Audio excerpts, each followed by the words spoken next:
नमस्कार, मैं doctor D के सिंह आज के इस वीडियो लेक्चर में आपका स्वागत करता हूं। छात्रों, पिछले वीडियो में हमने BCom second year compulsory group second के प्रथम प्रश्न पत्र कास्ट अकाउंटिंग यूनिट 5 के अंतर्गत ब्रेक इवन एनालिसिस के कॉन्सेप्ट, उसकी मान्यताएं, ब्रेक इवन एनालिसिस के विभिन्न प्रयोग और ब्रेक इवन पॉइंट की गणना के संबंध में दो महत्वपूर्ण टूल्स या उपकरण कंट्रीब्यूशन और पीवी रेशो के संबंध में जानकारी हासिल की थी।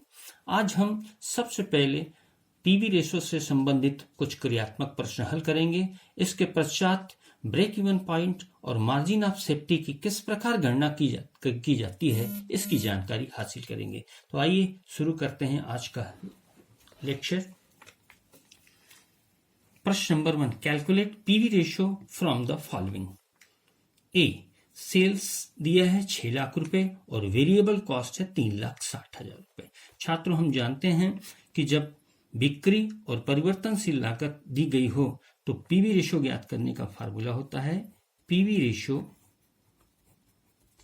Equal to S minus V upon S.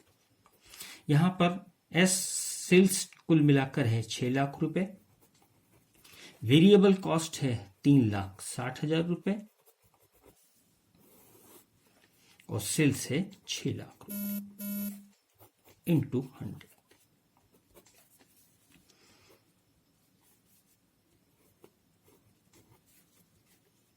₹2,40,000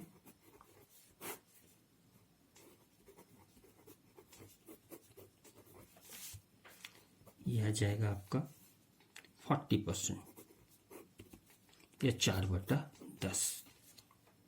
इसी प्रकार से देखिए छात्रों, दूसरा प्रश्न है, सेल्स है 2 लाख रुपए, फिक्स कॉस्ट है 60,000 रुपए और प्रॉफिट है 40,000 रुपए। तो जब फिक्स कॉस्ट और प्रॉफिट ये दोनों हो तो पीवी रेशो ज्ञात करने का फार्मूला होता है PV ratio equal to F plus P upon S into 100। यहां फिक्स कॉस्ट है 60,000, प्रॉफिट है 40,000 और बिक्री है 2 लाख। 60 और 40 ये 1 लाख रुपए हो गए, बिक्री है 2 लाख रुपए का। यह आ जाएगा 50% या 1/2। इसी प्रकार से छात्रों, सेलिंग प्राइस पर यूनिट दिया है 10 रुपए और वेरिएबल कॉस्ट पर यूनिट दिया है 6 रुपए। तो जब बिक्री की कुल राशि और परिवर्तनशील लागत की कुल राशि न देके दोनों की प्रति इकाई दिए हों तब पीवी रेशो की गणना की जाती है selling price per unit minus variable cost per unit divided by selling price per unit into 100। Selling price per unit है 10, वेरिएबल कॉस्ट पर यूनिट है 6,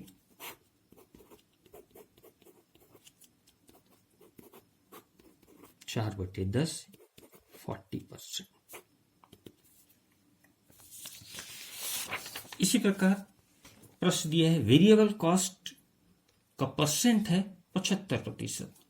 छात्रों, हमें पता है कि जब हम 100 या 1 में से वेरिएबल कॉस्ट रेशो माइनस कर देते हैं तो पीवी रेशो ज्ञात हो जाता है। तो PV ratio equal to 1 minus variable cost ratio.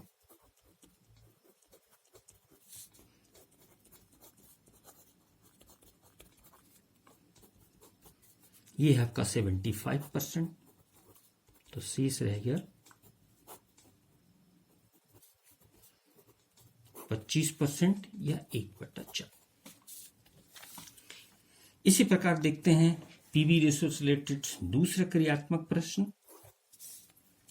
जब दो अलग अलग अवधियों के बिक्री और लाभ या हानि दिए हो तब भी बड़ी आसानी से पीवी रेशो की गणना की। ऐसी स्थिति में पीवी रेशो का फार्मूला होता है PV ratio equal to change in profit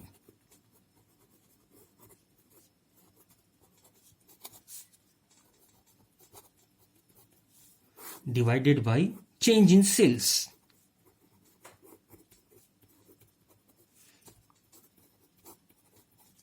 into 100। देखिए लाभ में क्या परिवर्तन आता है, 10,000 से ये हो गया 14, 14,000 माइनस 10,000। और बिक्री में क्या परिवर्तन है, 80,000 से ये हो गया 90,000 माइनस 80,000 इंटू 100। 4,000 डिवाइडेड बाई 10,000, ये हो गया 40% या 4/10। ऐसी दूसरा देखिएगा कि 2012 में बिक रहे 1,50,000, जो 2013 में हो गए 3 लाख रुपए। ऐसी है 2012 में लाभ के स्थान पर इससे हानि हुई है 15,000 और 2013 में लाभ होता है 20,000। इसी फार्मूला से ही बन जाएगा ये। चेंज इन प्रॉफिट क्या हुआ, 20,000 माइनस, चूंकि लॉस है तो minus 15,000 upon 3 lakhs minus 1,50,000 into 100।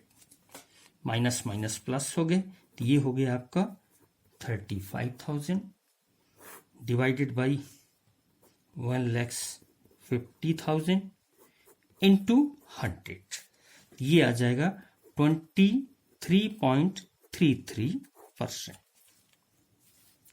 इसी प्रकार से देखिए छात्रों कि यहां पर 2 अलग अलग अवधियों के विक्रय तो दिया है, मगर लाभ या हानि के स्थान पर कॉस्ट दिया हुआ, टोटल कॉस्ट। तो बड़े आसानी से हम लाभ हानि की गणना पहले कर सकते हैं कि बिक्री जब 1 लाख है और कॉस्ट है इसका 60,000 तो प्रॉफिट होगा ये 40,000, और 2 लाख इसका सेल्स है और कॉस्ट है इसका 1 लाख तो प्रॉफिट होगा इसका 1 लाख रुपए।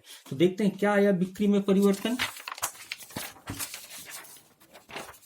और लाभ में परिवर्तन। सबसे पहले देखते हैं लाभ में परिवर्तन में कि 40,000 का प्रॉफिट था 2012 में और 2030 में प्रॉफिट था ये कितना, 1 लाख रुपए।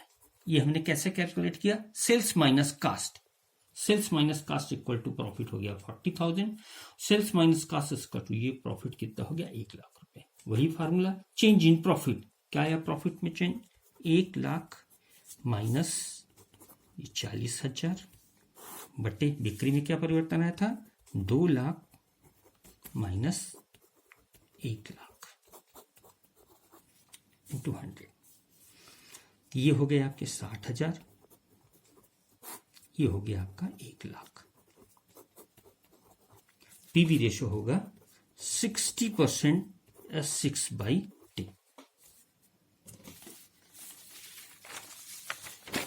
अब हम कैलकुलेट करना देखेंगे छात्रों सम विच्छेद बिंदु या ब्रेक इवन पॉइंट्स।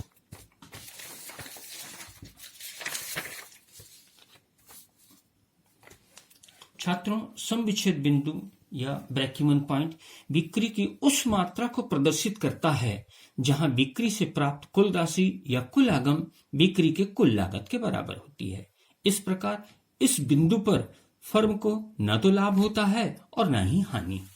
छात्रों जैसा कि पिछले वीडियो में बताया गया था कि सम विच्छेद बिंदु लागत, मात्रा, लाभ, कॉस्ट, वॉल्यूम, प्रॉफिट के संबंध पर आधारित है। ये इन 3 कारकों के मध्य हमेशा निम्न संबंध होता है, S equal to F plus V plus P। चूंकि समविच्छेद बिंदु पर फर्म को न तो लाभ होता है और न ही हानि, तो इस बिंदु पर विक्रय होगा, यानी BEP पर फर्म का विक्रय होगा S equal to F plus V। चूंकि लाभ नहीं होता और F plus V equal to होता है टोटल कास्ट, तो बिक्री होती है कुल लागत की।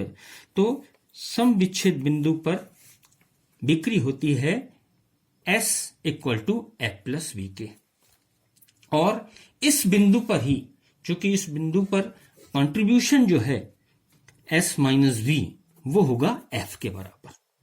यानी ब्रेक इवन पॉइंट पर कंट्रीब्यूशन जो होगा वो होगा S minus V equal to F के, फिक्स कॉस्ट के बराबर के। यानी ब्रेक इवन पॉइंट से कुल मिलाकर तीन बातें स्पष्ट होती है कि इस पॉइंट पर फर्म को न तो लाभ होता है और न ही हानि। दूसरा, फर्म का कुल लागत और कुल आगम यानी TR इक्वल टू TC के होता है। और ब्रेक इवन पॉइंट की स्थिति में कंट्रीब्यूशन की राशि S माइनस वी एफ के बराबर होती है। ब्रेक इवन पॉइंट काट करने के दो तरीके हैं, break even point in rupees और break even point in units. पहले हम देखते हैं सम विच्छेद बिंदु रुपयों में कैसे ज्ञात करते हैं। इसके तीन फार्मूला है। Break even point in rupees का fix cost into S upon C को हम बोल सकते हैं एस माइनस वी। दूसरा है BEP in rupees fix cost into selling price upon contribution per unit. Contribution per unit को हम बोल सकते हैं selling price per unit minus variable cost per unit. और तीसरा, जो इसका सर्वाधिक लोकप्रिय फार्मूला है, जिसका सबसे ज्यादा प्रयोग किया जाता है, break even point in rupees fix cost divided by PV ratio. लेकिन यदि सम विच्छेद बिंदु इकाइयों में ज्ञात करनी है, यूनिट्स में ज्ञात करनी है, तो ब्रेक इवन ज्ञात करने का जो फार्मूला है BEP units fix cost divided by selling price per unit minus variable cost per unit. अब छात्रों यहां पर हम देखते हैं ब्रेक इवन पॉइंट से रिलेटेड कुछ जो है क्रियात्मक प्रश्न। जैसे हम देखेंगे question number 1, calculate BEP in units and rupees from the following. यानी आपको सम विच्छेद बिंदु इकाइयों में भी ज्ञात करनी है और रुपयों में भी। यूनिट प्रोड्यूस कुल मिलाकर उत्पादित की गई इकाइयों की संख्या 5 लाख है। फिक्स कॉस्ट 7,50,000 रुपए। सेलिंग प्राइस पर यूनिट 5 रुपए प्रति इकाई और वेरिएबल कॉस्ट प्रति इकाई 2 रुपए है। बीईपी इन यूनिट्स, ये हमने छात्रों फार्मूला दिखा था। बीईपी यदि यूनिट्स निकालना है तो fix cost divided by selling price per unit minus variable cost per unit. तो फिक्स कॉस्ट, यहां फॉर्मूला लिख लिए, fix cost divided by selling price per unit minus variable cost per unit. Fix cost प्रश्न दिया हुआ है 7,50,000 रुपए। Selling price per unit है 5 और वेरिएबल कॉस्ट पर यूनिट है 2। 7,50,000 बटे 3,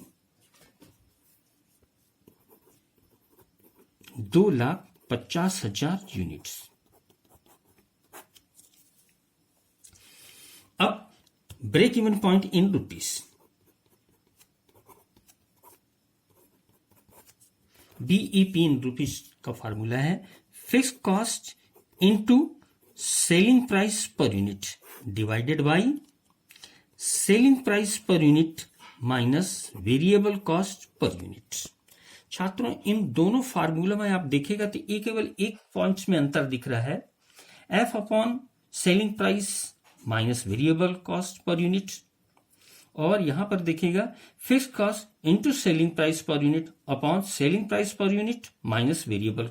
केवल एक अंतर आता है कि फिक्स कॉस्ट में हम मल्टीप्लाई कर देते हैं सेलिंग प्राइस का, तो यूनिट परिवर्तित हो जाता है रुपीस में। देखते हैं इसको सॉल्व करके। फिक्स कॉस्ट है 7,50,000, सेलिंग प्राइस पर यूनिट है 5 रुपए, सेलिंग प्राइस पर यूनिट 5 और वेरिएबल कॉस्ट पर यूनिट है 2। 50,000 मल्टीप्लाई करेंगे 5 से और ये आ जाएगा 2, ये हो जाएगा 12,50,000। अब देखते हैं क्वेश्चन नंबर 2 का। ए सेल्स दिया है 2 लाख, वेरिएबल कॉस्ट दिया है 1,20,000 और प्रॉफिट दिया हुआ है 40,000। छात्रों इस प्रश्न को ध्यान से देखें तो इसमें फिक्स कॉस्ट नहीं दिया हुआ है और फिक्स कॉस्ट के बिना ब्रेक इवन पॉइंट ज्ञात करना कठिन होता है। तो सबसे पहले हम दिए गए सूचनाओं से फिक्स कॉस्ट ज्ञात करेंगे। छात्रों हम जानते हैं S इक्वल टू होता है प्लस वी प्लस पी के। तो यहाँ देखिए बिक्री दिया हुआ है 2 लाख रुपए का, फिक्स कॉस्ट हमें नहीं मालूम, वेरिएबल कॉस्ट दिया हुआ है 1,20,000 और यहाँ पर प्रॉफिट दिया हुआ है 40,000 का।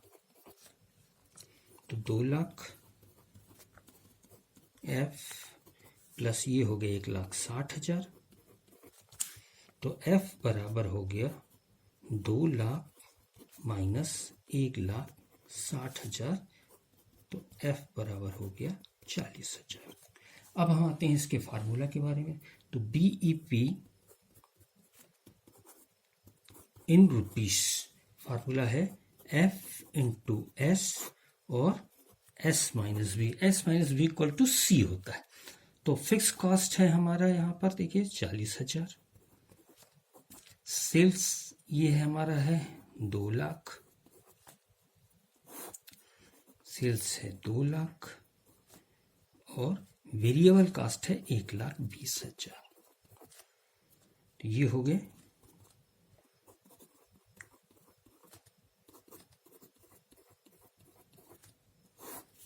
1,80,000,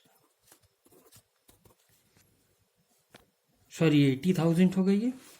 तो ये आ जाएगा जो है फिर जो आ जाएगा 1 लाख रुपए,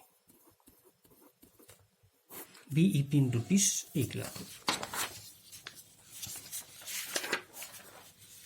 अब देखते हैं प्रश्न इसमें बी, फिक्स कॉस्ट दिया है 25,000 और पीवी रेशो है 20%। हम देखेंगे इसको जो है फार्मूला नंबर 3 से, BEP in rupees equal to होता है F upon PV ratio. F दिया है 25,000 और पीवी रेशो है 20%, 20%।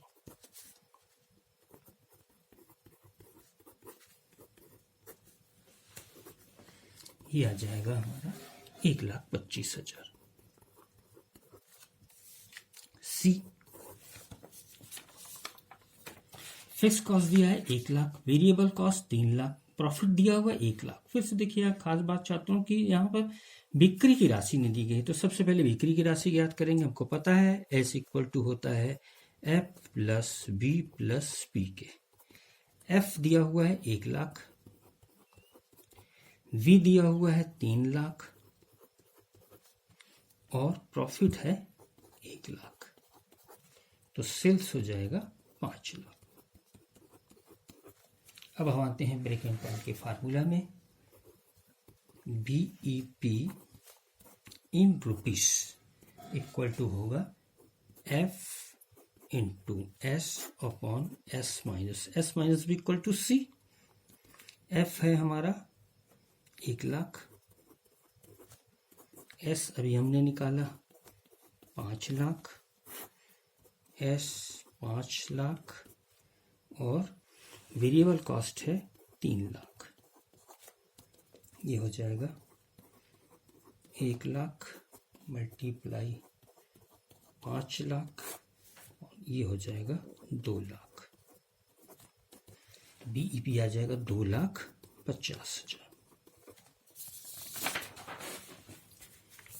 अब देखते हैं छात्रों डी, फिक्स कॉस्ट दिया 63,000 और वेरिएबल कॉस्ट रेशियो दिया हुआ है 30%। हम जानते हैं पीवी रेशियो इक्वल टू होता है 1 minus variable cost ratio. Variable cost ratio यहां दिया 30, तो 1 माइनस 30, तो ये आ जाएगा आपका पीवी रेशियो हो जाएगा 70%। अब हम आते हैं अपने फार्मूला में, BEP in rupees F upon PV ratio. F दिया है 63,000 और ये हमने निकाला हुआ 70%, 100/70, ये हो गया 90,000।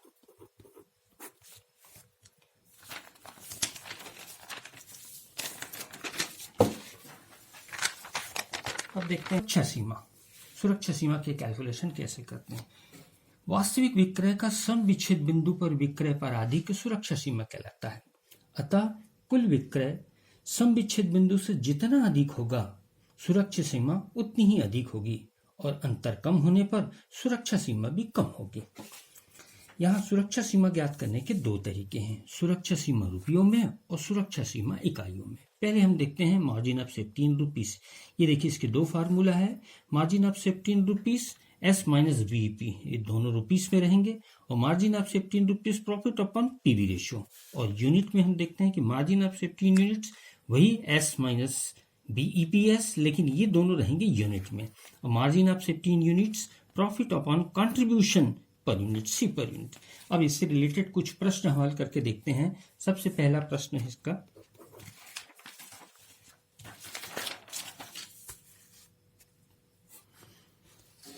Calculate margin of safety in following cases. Number 1 ए,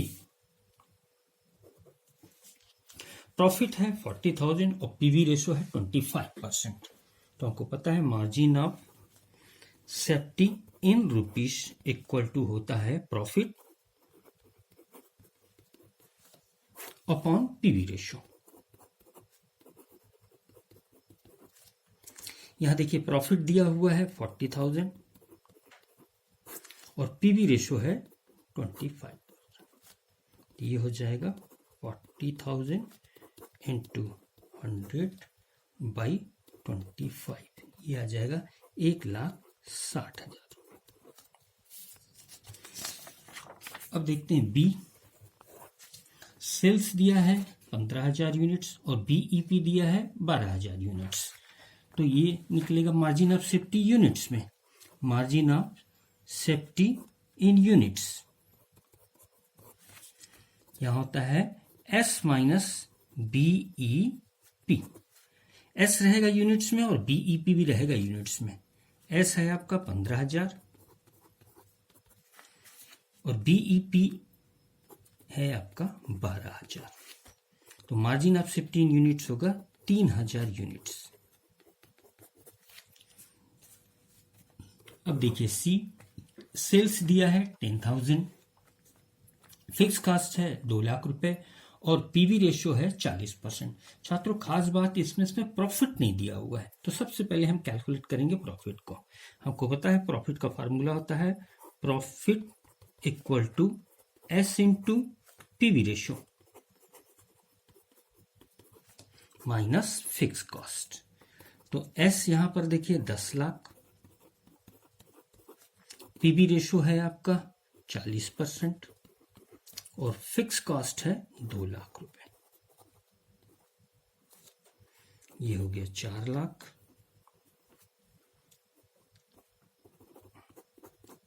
और माइनस हो गया कितना, ये 2 लाख। तो फिक्स कॉस्ट हो जाएगा आपका, प्रॉफिट हो जाएगा 2 लाख रुपए। अब हम आते हैं जो है margin of safety in rupees. ये फार्मूला है इसका प्रॉफिट अपॉन पीवी रेशियो। तो प्रॉफिट हमने निकाला है 2 लाख और पीवी रेशियो प्रश्न में दिया हुआ है 40%। ये हो जाएगा 2 लाख गुणे 100/40, 100/40, ये हो जाएगा 5 लाख रुपए।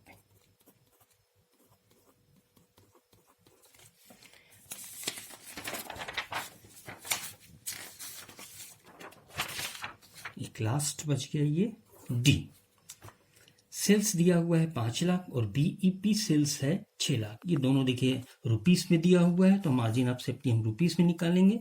Margin of safety in rupees equal to S minus BEP. ये एस रहेगा रुपीस में और बीपी रहेगा रुपीस में। तो बिक्री इसका है 5 लाख और सम विच्छेद बिंदु पर बिक्री है ये है 6 लाख। यहां देखिए वास्तविक बिक्री का सम विच्छेद बिंदु पर कोई अधिक नहीं बन रहा है, तो इस स्थिति में फर्म की सुरक्षा सीमा नील होगी। इस वीडियो में बस इतना ही। वांछित विक्रय, वांछित लाभ पर आवश्यक बिक्री की गणना और सम विच्छेद बिंदु से संबंधित कुछ एडवांस क्रियात्मक प्रश्नों का हल हम अगले वीडियो में करेंगे। धन्यवाद।